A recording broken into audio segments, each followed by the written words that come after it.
안녕하십니까. 만나고 싶은 사람, 듣고 싶은 이야기 최혜심입니다. 김장한 목사입니다. 건강하세요. 미국의 심리학자이며 교육자인 존 듀이는 인간의 근원적인 욕구 중 하나가 인정받고 싶은 욕구라고 말합니다. 남이 나를 인정해 줄 때 내 자신의 존재 가치가 드러난다는 것인데요. 반대로 인정을 받지 못하면 섭섭함을 넘어서 소외감을 느끼기도 합니다. 특히 하나님으로부터 소외되면 인간은 무엇을 해도 어떤 것으로도 결코 행복할 수가 없다는 것이죠. 어거스틴이 말하기를 당신 품에 안기기까지 내 영혼은 언제나 불안에 떱니다. 우리의 영혼은 하나님이 아니면 결코 만족할 수 없습니다. 라고 고백했습니다. 목자 되시는 예수님과 함께 있을 때 비로소 참된 평안과 안식을 얻게 되는 건데요. 목사님, 참된 안식을 주시는 예수님을 우리가 더 의지하고 살아야겠습니다. 네. 인정을 받는다. 자식이 부모에게 인정받는다. 부모가 자식들에게 인정받는다. 교회에서 인정받는다. 직장에서 인정받는다. 굉장히 중요하죠. 네. 근데 인정받는다, 안 받는다. 뭐 본인의 결과에서도 있지만은 제일 중요한 게 내가 하나님 앞에 인정을 받는 인생인가. 네. 그거를 생각하고 사는 것이 어떤 때는 사람들이 질투하기 때문에 내가 잘 되는 것을 반대하는 사람도 있겠지만은 모든 사람들한테 인정받는 데는 건 불가능하지만은 네. 그러나 하나님 앞에 내가 인정받고 살면은 참 그거보다 더 만족한 것은 없을 거예요. 네. 그러니까 범사에 감사하라. 이것이 하나님의 뜻이라고 그랬어. 네. 그러니까 우리들은 사람들한테 인정받는 거 정말 좋은데 그거보다 하나님한테 인정을 받아야 될 것 같아요. 아멘. 만나고 싶은 사람, 듣고 싶은 이야기. 오늘은 문호철 MBC 전 보도국장님을 만나봅니다. 어서 오십시오. 반갑습니다. 네, 안녕하세요. 네, 저희 극동방송 청취자 여러분께 또 인사 말씀 부탁드립니다. 네, 저는 지금 현재 MBC 재직 중이고 심의부에서 심의위원으로 근무하고 있습니다. 문호철입니다. 국장님, 제가 만난 거는 뭐 그전에도 만났겠지만은 50주년 빌그램 네. 전도대회 때 우연히 만나 뵀는데 제가 첫 번 인상이 멋쟁이로구나. 잘생겼다. 아유, 감사합니다. MBC 보도국장 참 좋은 자리인데 앞으로 더 좋은 일, 큰일 하셔야 되는데 보도에서 저희는 종합 편성을 하라고 허가를 해준다고 대통령께서 나 보도 안 합니다. 우리는 그냥 복음만 전할게요.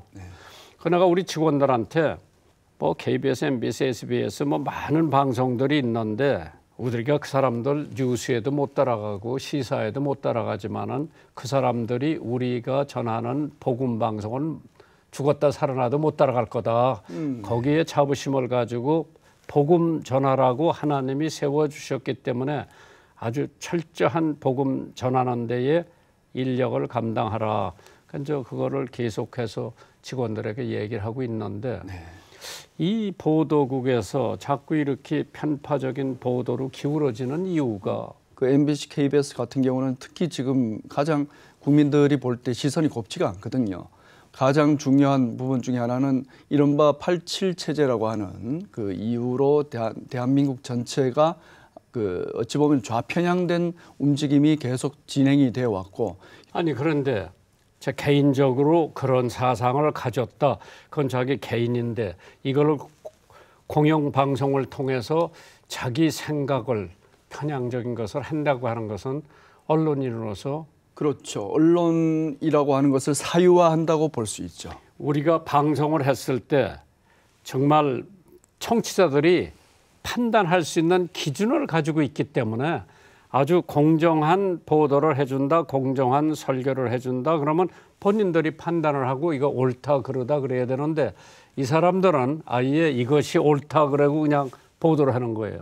맞습니다. 예를 들어 거기 A라고 하는 특정 사람은 아예 그냥 공경연한하게 해도 껐도없는데 우리는 우리가 주장하는 뭐 방송 하나 예를 들어 우리는 기독교인으로서 동성애를 반대하지 않을 수밖에 없죠. 성경에 그렇죠. 입각해서 왜 남자와 여자를 하나님께서 만들어서 두 사람이 연합하여 한 몸에 대해서 계속해서 자녀 놓고 이런데 남자가 남자끼리 결혼하고 여자가 여자끼리 결혼하는 것은 우리는 이해가 안 되죠. 그러니까 그것을 우리가 옹호할 수도 없고 그것을 권장할 수도 없는데 다른 데서는 그거 해도 까딱없는데 우리가 한번 그런 얘기를 하면 또 볼 때같이 덤벼들어 가지고 무슨 뭐 방송통신부에 제소를 하고 그러는 적이 있어요. 저도 그 소식을 알고 있습니다. 그래서 그 조모 변호사가 차별금지법에 대해서 여기 와서 얘기를 했는데 그걸 가지고 방심위에 이제 제소를 하고, 근데 그 부분에 대해서는 저는 참 의아했던 게 무엇이냐면은 뭐 성소수자라든지 이런 부분에 대해서 차별하지 마라 이런 얘기를 하는데, 당신은 성소수자니까 내가 차별하겠어 이러지는 않거든요. 그럼 어찌 보면은 그분들이 자기 스스로 드러내고 그 부분에 목소리를 높이니까 거기에 대해서 내가 수긍할 수 없는 경우는 자기 의견을 말을 할 수가 있다는 얘기죠. 근데 그 의견을 말하는 걸 가지고 차별이라고 몰아붙인다면 그럼 그런 세상이 저는 이해가 안 되는 부분이었죠. 그런데 이번에 제가 국장님을 빌그램 전도대회에서 뵙고 거기 어떻게 바쁘신데 오셨어요? 아, 그날 참 원래 처음에는 솔직히 말씀드리면 알고는 있었지만 갈 생각은 못 하고 있었는데 그날 일단 처형하고 아내하고는 그날 이제 간다 이런 얘기를 했었거든. 그래서 잘 다녀오세요. 내 기도도 많이 해주세요. 이렇게 했었는데 갑자기 그 지금 국회 조창기도회장을 맡고 계신 이채익 의원님이 네. 그분이 장로님이. 예, 장로님이 그 장로님이 정말 세상 일에도 정치에도 정말 적극적이시지만 이 신앙에 있어서도 진짜 적극적이시거든요. 그분이 갑자기 전화를 하셔가지고 저한테 국장님 저 오늘 거기 가실 거죠? 그러시더라고요. 그래서 그럼요 갈 겁니다. 그랬더니 그 장로님이 그러면 잠깐 저랑 뭐 점심 간단하게 하시고 같이 가시죠. 그래가지고 그래서 이제 가게 됐고 그 손에 이끌려 가지고 그때 저는 뭐 VIP도 아니니까 VIP 리셉션장에도 들어갈 수 있는 자격도 없는데 그냥 손목을 끌고 들어가시더라고요. 그래서 그때 들어가서 목사님을 인사를 또 시켜 주시고 그래서 목사님하고 그 이채익 장로님이 장로 장립하실 때 그 네. 교회 가서 제가 설교를 해드렸어요. 아, 그러셨군요. 네. 참 늘 극동방송뿐만 아니라 그 양반이 기독교에 대해서 또 애국적인 측면에서 굉장히 제가 존경하는 분인데 그래도 모시고 와서 전 보도국장 바쁜 때 여기까지 올 사람이 아닌데 국회의원 동지분한테 끌려 오셨구나. 그랬습니다. 그러니까 좋았죠? 아유, 얼마나 좋았는지요. 특히 일단은 목사님 정말 그 에너제틱하시고 정말 이 어찌 보면 젊은이 못지않은 목소리와 패기를 보면서 야, 나도 정말 이제 좀 이게 될수록 더욱더 그런 모습을 가져가야겠다. 아니 그때 그럼 사모님도 오셨는데 그때 왔었죠. 그러면 점수 많이 따셨겠다. 안 간다 그러다가 왔으니까.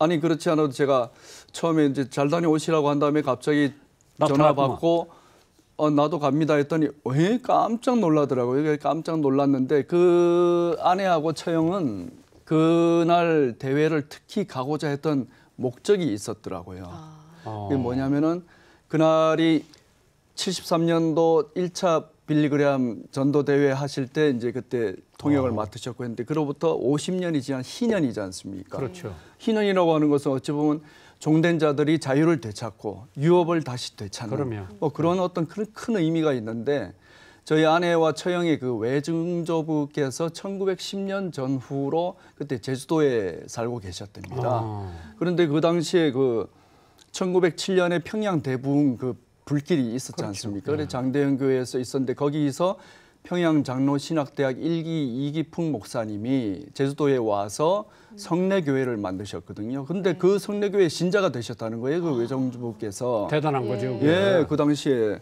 그래서 그때 이제 그 분이 믿고 거리 전도를 시작하고 동문시장에서 거리 전도를 시작하고 그리고 제사도 안 지내겠다고 하니까 종중에서 제사를 전부 다 빼앗아 가지고 완전히 그런 이제 상황이 돼 버렸는데 그 아내하고 처형이 2년 전 7월 27일에 그 제주도 그 성례교회 가고 또 동문시장 앞에서 뜨거운 그 평양 대부흥회 주제로 해서 기도를 예배를 드렸답니다.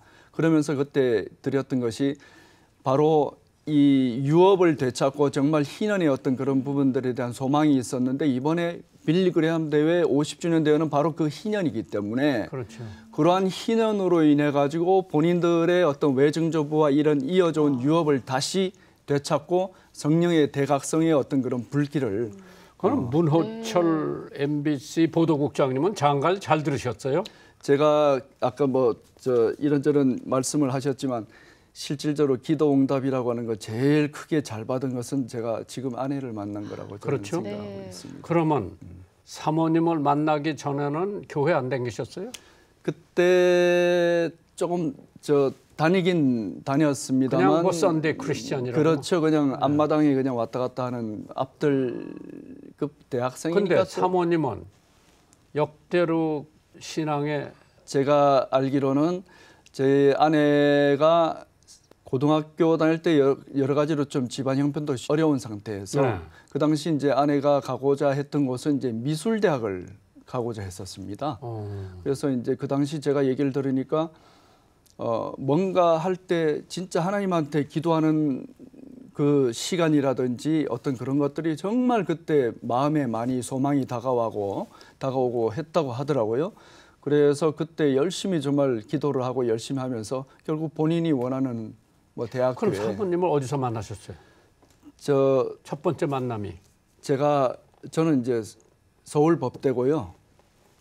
서울법대 바로 그 옆에 붙어 있는 곳이 서울미대 조속과가 있습니다.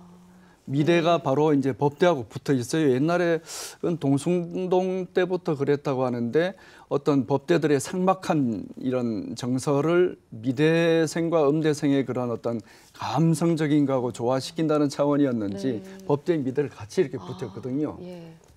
그리고 거기서 이제 처음 보게 됐습니다. 거기서 만나가지고 데이트해가지고 만난 지 얼마 만에 결혼하신 거예요? 제가 88년도에 만나서 93년도 12월 18일에 결혼을 했어요. 오래 연애하셨네요. 제가 중간에 군대까지 갔다 왔거든요. 그걸 또 기다려 주더군요. 참 요즘 같으면은 뭐 쉽지 않다고 그러던데. 네. 근데 장인께서 네. 찬성을 하셨겠어요? 반대를 하셨겠어요? 서울법대를 다닌다고 하면서도 뭐 사시 공부도 하지 않고 이 사람이 뭔 비전이 뚜렷하게 보이지도 않고 뭐 그러니까 아마 속으로는 탐탁치 않게 생각하셨을지 모르겠는데 내 딸을 먹여 살릴 수 있을까? 예, 그럼에도 불구하고 뭐 아버님이 그래도 저를 또 좋아하셨다고 뭐 하시니까 그 또한 역시 감사한 일이었습니다. 법대를 나왔으면 법조계로 가셔야 되는데 왜 언론계로 가셨어요? 제가 사실은 법대를 가게 될 때는 어찌 보면은 판검사 또 그로 인한 법조계 쪽으로 가는 게 일반적인 어떤 루트인데 제가 사실은 그 전부터 중학교 때부터 기자를 해야겠다는 이런 생각들을 좀 많이 했었습니다.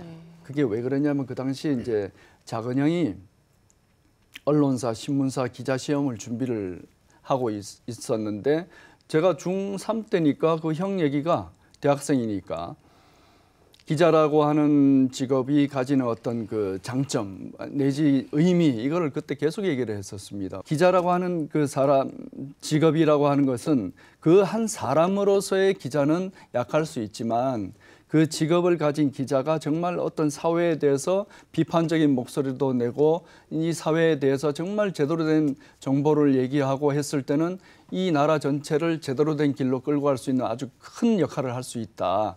이런 얘기를. 근데 올바른 데는 기자래야지. 예. 기자가 삐뚤어 생겼으면 나라가 더 엉망이로 되죠. 그때는 제가 어리니까 뭐 그걸 알겠습니까? 그래서 막연하게 생각을 하고 있었는데 대학 와서 보니까 이건 뭐 그 당시 아시지 않습니까? 그때 직후에 박종철 고문치사 사건도 있었죠. 84년 1월 달에. 그리고 이후로 뭐 대학생들이 분신도 하지요. 그러고 나서 또 그 이한열 사건도 있고 그러다 보니까 시국에 대해서 뭔가 관심을 가지게 되고 좀 더 기자 쪽으로 가야겠다 이런 생각을 하게 됐었던 거죠. 그래 이제 MBC에 들어가시고 예. 이제 MBC의 지금 사장까지 생각을 하고 계시고. 예, 그렇습니다. 그러면 사장은 거기 누가 뽑아요? 사장은 이제 MBC가 상법상 주식회사입니다. 그렇죠. 주식회사 같으면 대주주가 있겠죠. 대주주가 있고 그 대주주 이사들이 MB 사장을 뽑는데 3년에 한 번씩. 그 대주주가 방송문화진흥회가 바로 대주주고 그 방송문화진흥회 이사들이 9명이 뽑습니다. 그런데 그게 당시 그 3년 임기의 이사들을 뽑는데 어떻게 되냐면은 그 이사 6명, 3명 이런 식으로 해서 그 당시 임명 당시에 여당이 6명을 뽑고 임명 당시에 야당 쪽에서 추천한 사람이 3명이 됩니다. 그래서 그 9명이 결국은 사장을 과반수로 해서 뽑게 되는 그런 구조지요. 그럼 지금 노조도 굉장히 세지, 언론 노조가? 지금 현재 지난 사장 또 지난 그 17년도 12월에 된 사장 전부 다 언론 노조 위원장 출신 사장들이 연속으로 됐습니다. 이른바 소수 노조라고 하는 3노조라고 불과 60명밖에 되지 않습니다. 저쪽 노조 민노총 언론 노조는 1,200명이나 되죠. 그러게. 2013년에 예. 워싱턴 특파원을 하셨는데 미국에 가서 미국 언론을 한번 들여다 보셨을 텐데요. 예. 한국과 좀 차이가 있겠죠? 물론 뭐 우리나라만큼 그렇게 극렬하다는 느낌은 받지는 못했는데 제가 갔을 때만 하더라도 방송 같은 경우 예를 든다면 폭스 뉴스가 있고 CNN이 있고 이런 식으로 또 신문 같은 건 뉴욕 타임즈 그리고 뭐 워싱턴 포스트 그리고 또 LA 타임즈 그 외에 뭐 월스트리트 저널 이런 게 있지 않습니까? 물론 뭐 우리만큼 그렇게 방송이 그렇지 않다라고 생각했는데 그때 제가 가졌던 느낌은 미국도 이제 점점 이렇게 정말 양극화되는 부분이 있구나. 어찌 보면은 당시 오바마 대통령 시절이었는데 폭스뉴스는 늘 반 오바마, CNN은 늘 또 친 오바마. 그리고 뉴욕타임즈 같은 경우도 사실은 제가 볼 때는 중도 좌파 성향이 상당히 있다라고 봐졌고 그래서 미국의 언론을 이렇게 보면서 그럼에도 불구하고 저는 그런 것은 느꼈습니다. 적어도 어떤 자기들이 지향하는 이념 성향은 있지만 그렇다고 택도 없는 가짜 뉴스를 의도적으로 만들거나 자기들이 가짜라고 하는 것을 알면서도 선동 목적으로 하지는 않는다는 것은 제가 느꼈습니다. 아니 그러면 특파원으로 계실 때 예. 가장 3년 동안 얻었다고 하면 뭘 얻고 오셨어요? 그 미국이라고 하는 나라를 제가 보면은 이제 사람들은 보통 세상 말로 천조국이다. 어떤 군사비 지출되는 액수가 천조나 되기 때문에 천조국이다 이런 얘기를 하고 그러지만 보통 그런 어떤 군사적인 어떤 분야에서 얘기를 하지만 실질적으로 미국이라고 하는 나라는 그럼에도 불구하고 여전히 보수적인 그런 어떤 성향이라든지 어떤 인간의 기본적인 인권 이런 부분들에 대해서 상당히 가치를 두고 있는 나라고 그리고 무엇보다 현실적으로 가장 강력하고 파워풀한 세계 경찰 국가이지 않습니까? 어떻게 보면은 그분들이 실수하는 부분들이 뭐 있다라고들 주변에서도 얘기하지만 제가 볼 때는 그럼에도 불구하고 미국만큼 예를 들어 뭐 소련 이전에 또 러시아, 중국이나 이런 데에 비했을 때 미국만큼 그래도 공정하게 공명정대하게 세상을 바라보고 설계하는 경우는 제가 없다라고 생각을 했거든요. 그래서 거기 있으면서 많은 것들을 배우고 느끼면서 해서 제가 그 경험을 바탕으로 뭐 졸저이지만은 뭐 월드 리포트 세계는 지금 이런 책도 제가 20년도 4월에 뭐 쓰게 된 하나의 그런 바탕이 되었습니다. 그러면 특파원을 가셨을 때 사모님하고 애들 데려가셨어요? 그럼요. 예. 3년을 가는 거죠. 그럼 3년 있다가 애들이 다 돌아왔습니까? 예, 거기서 학교 또 계속 처음에는 이제 고민을 많이 했었는데 그 제 아내가 그러더라고요. 아이들한테 그랬답니다. 얘들아, 아빠가 지금 그때가 16년도였거든요. 바로 그 해 이제 정말 아시다시피 최순실 뭐 최성원 사건도 터지고 이제 이렇게 이어진 그 시기 8월에 여러 가지로 제가 힘들다는 그런 느낌을 기도를 하면서 받았다고 하더라고요. 그러면서 우리가 더 이상 여기에 따로 떨어져 있으면서 했을 때 아빠가 정말 뭔가 또 다른 일을 해야 되는데 힘드실 거다. 우리 다 같이 가서 같이 가서 우리 다시 한 가족으로 살자. 이렇게 설득을 하고 그래서 돌아왔습니다. 그럼 저 울산이 고향이시고 예. 울산에서 고등학교 나오시고 예, 초중고등학교를 다 울산에서 나왔습니다. 그러면은 뭐 한번 국회에 나갈 생각은 없으세요?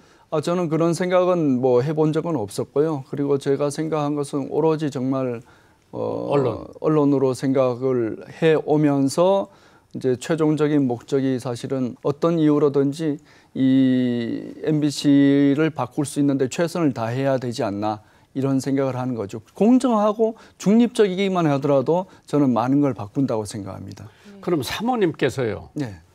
당신 너무 그렇게 날뛰지 마라. 그냥 조용히 기자 생활하고 보도국장 하지 왜 미움을 받고 이렇게 튀느냐 그런 말씀 안 하세요? 저보다 더 합니다. 특히 언론이 가지는 모습 이런 것에 대해서 그 한 가지 예를 제가 들어드리죠. 그 16년도 10월부터 이제 드디어 박 대통령 탄핵 사건의 어떤 시발이 되었던 것이 JTBC 보도가 이제 이어지면서 그때 여러 가지 정말 많은 뭐 기사들이 튀어나오고 정말 그 당시 제가 볼 때는 언론사, 신문, 방송 막론하고 좌우 막론하고 보수 진보 막론하고 정말 박근혜 대통령 이른바 죽이기에 나섰거든요. 그런데 그 당시 제가 봤을 때는 제가 그때 정치부장이었으니까 야 이게 보니까 가만히 얘기를 들어보고 또 이제 청와대 기자든 주변 기자들한테 얘기를 들어보니까 너무나 가짜 뉴스 나중에 그게 결국은 대부분이 그 법원 판결로 가짜로 드러났던 내용들이 있습니다. 뭐 예를 들어서 대통령이 세월호 참사 벌어졌을 때 1시간 반을 머리 손질했다라든지 이런 것들이 있었지 않습니까? 얼마나 많은 방송들이 보도를 하면서 붕괴를 하고 했습니까? 그래서 촛불까지 시민들이 들고 다 가짜였거든요. 그런 걸 보면서 저 또 심지어는 모 방송사에 제가 아는 사람이 그때 앵커를 하고 있었는데 그 앵커가 부인이 또 제 아내하고 잘 알던 사이였어요. 그래서 어느 날 갑자기 전화를 딱 하더니 당신 남편 왜 그래? 정말 이 부분들에 대해서는 확인도 되지 않은 부분들을 그런 식으로 선동적으로 앵커가 하는 게 말이 됩니까? 라면서 이렇게 막 얘기를 하더라고요. 그래서 참 나보다 더 합니다. 내가 그런 일도 있었는데 그 부분에 대해서는 오히려 지금도 그렇습니다. 당신이 언론의 길을 간다면 언론으로서의 역할을 분명히 가져야 되고 방향성을 명확히 하나님의 기준에 맞게 가야 되는 것이지 무슨 세상에 휩쓸려서 시류에 휩쓸리는 대로 눈치 보고 하지는 마세요. 그렇게 얘기를 합니다. 잘하셨어. 그런데 나가시는 교회는 지금 어디 나가세요? 지금 그 시내가 푸른 나무 교회라고요. 그 관악구 인원동에 있는 신용백 목사님이 인도하시는 교회에 나가고 신 목사님이 방송에 자주 오시는 건 알겠네요. 안 그래도 아까 PD님한테 말씀드렸습니다. 처음엔 모르셨구나. 몰랐습니다. 그래서 그날 또 뵀습니다. 그래, 그 양반 방송국 행사에 빠지는 법이 없어요. 예. 또 저희가 해외 손님들 오시면 그쪽으로 많이 보내기도 하는데 그 예. 양반이 군목 출신이죠? 예, 맞습니다. 예. 아주 정도를 걷는 분인데 그러면 앞으로 어떠한 길을 가실 것 같아요? 올 초에도 사실은 MBC 사장 지원을 했습니다. 안 될 거라고 하는 것은 알고 있었습니다. 그렇지만 그럼에도 불구하고 아무것도 하지 않으면 아무것도 이루어지지 않는다는 그런 생각을 했기 때문에 비록 뭐 안 될 걸 예상했지만 그럼에도 불구하고 지원을 했고 그러면서 그 지원의 목적이라고 한다면은 내가 이 지원함으로써 지난 6년 동안 MBC가 어떤 식의 보도를 했고 어떤 식의 방송을 해왔는지를 좀 더 세상에 공개적으로 알리고 싶었어요. 네. 그래서 그 알리면서 다행히 또 제가 아는 또 같은 여러 타의 언론사 기자들도 있었거든요. 그래서 그분들이 많이 도와줘가지고 제가 얘기했던 목소리들이 많이 좀 언론 여론화되고 뭐 그랬던 차원에서 어쨌든 상당히 감사했고 저는 이렇게 생각합니다. 민노총 언론노조가 정말 모든 것을 좌지우지하고 사실상의 회장이 되어서 모든 인사까지 좌지우지하는 이 상황에 대해서 정말 끊임없이 거기에 대해서 뭔가 잡기 위해서 노력을 할 것이고요. 그 공영방송이라고 하는 것은 이제는 정치적인 집권 세력에 따라서 정말 왔다 갔다 하고 또 어느 한쪽 편에 붙고 이런 식의 그거보다는 이제는 정말 제자리를 찾아가는 그런 것들이 필요하지 않나. 그래서 그런 부분을. 근데 중요한 거는 뭐 목회자나 네. 언론사에 책임 짓고 있는 사람들이나 양심이 중요하다고 보는데 네. 그 양심이 상실되면은 가짜 뉴스를 내놓고도 뻔뻔하게 나 그런 거 뭐 그런 저기를 보면은 참 한 시민의 한 사람으로서 좀 섭섭하고 서운한 감이 드는데 그 요즘 유행하는 말이 있지 않습니까? 뇌피셜, 확증 편향. 어찌 보면은 그분들은 자기들이 가장 진실이라고 얘기를 하고 있고, 그리고 공영방송이라고 한다면 최소한도 공정한 어떤 방송을 해야 될 것인데, 그분들은 이제는 가치 보도를 하겠다 이렇게 얘기를 해요. 그럼 가치 보도라고 한다면은 오케이, 좋지. 그래, 그 어떤 가치를 그럼 할 것이냐. 그러면 그분들이 생각하는 가치 보도를 하겠다는 거 아닙니까? 근데 그분들이 생각하는 가치 보도는 뭐냐면은 이른바 좌편향적이고 그런 식의 그 방향을 갖고 있으니까 자기들은 그 가치를 가지고 하겠다 이거죠. 그렇죠. 그게 아니, 과연 그럼 그러니까 공정인가요? 지금 이제 뭐 오염수 방출한다 일본에서. 근데 우린 정치권 가지고 저렇게 난리 때리는 거면 거기 또 의도가 뭐 숨어 있지 않아요? 그 아시지 않습니까? 2007년도에 광우병, 그걸 우리는 뭐 광우뻥이라고도 하는데, 사실은 그때 제가 참 뭐 그 당시에 소속돼 있는 그 구성원으로서 MBC 구성원으로서 참 지금 생각하면 너무나, 그때도 사실은 좀 이건 아닌데 싶었지만 너무 부끄러웠거든요. 결국은 그 뇌송송 구멍 탁 해가지고 마치 미국 소고기를 먹으면은 무슨 말도 안 되는 것, 그분들이 지금 미국 소고기 더 잘 잡수고 계시거든요. 그런 식으로 이런 식의 괴담을, 특히 아주 민감한 것들을 꼬투리 잡아가지고 하거든요. 먹는 거, 또 마시는 거, 그런 식으로 아주 그 괴담을 선동을 하지 않습니까? 당장 성주 싸득이지, 그 전자파가 문제가 된다고 해서 성주 의성 참외가 무슨 전자파를 입어서 썩는다 이런 얘기를 했었는데, 결국은 6년 만에 그 기준치의 0.05% 이하라고 하는 것 결국은 나왔었거든요. 근데 국장님 CCC하고도 관계가 있었던 것 같은데 어떻게 해서 들어가시게 됐어요? 대학 처음에 들어가서 제 주변에 아는 분이 CCC를 한번 가자, 뭐 그렇게 하시더라고요. 그래서 그 대학생 선교회인데, 그래서 뭐 저는 그 참 그렇죠. 저는 뭐 가자고 하면 또 잘 가게 되더라고요. 그쪽 그 믿는 분들이 손 이끌리면. 이번에 이채익 장로님도 그랬고, 그리고 또 아내도 그랬고, 하여튼 그래서 그 계기로 해서 거기 가게 되고, 그 당시 뭐 다닐 때마다 늘 찬송 찬양도 듣고, 뭐 그런데 그럼에도 불구하고 그렇게 깊은 신앙의 어떤 경지에는 이르지 못하고 그냥 뭐 그렇게 있었던 상태에서 지금 아내를 만나고, 그러면서 이제 또 사실 뭐 끌려다니지 않습니까? 처음에 남자들이. 그럼에도 불구하고 참 그 아내가 하자는 대로 저는 잘 하는 편이라서 그래서 그래도 이렇게 나름대로 감사한 일들이 많은 것 같습니다. 근데 저 CCC에서 활동하시면서 가장 내게 신앙에 참 영향을 줬다. 네. 그러면 저 CCC 대학생 동료들이 가지고 있는 신앙, 저 사람들은 어떻게 해서 저렇게 열심인가? 나도 저렇게 열심히 해봤으면 좋겠는데. 그런 생각도 들었습니다. 들어서 그때 한 나름대로 1년 반, 2년 정도는 그래도 제법 뜨겁지 않았나. 그럼 보도국장님으로서 교회 직분은 뭘 맡고 계세요? 지금 아직은 집사입니다. 예. 아직은 집사니까 앞으로 장로를 바라보시겠네요. 뭐 능력만 된다면은 장로 되죠. 영광스러운 일이죠. 사모님은 권사님이고.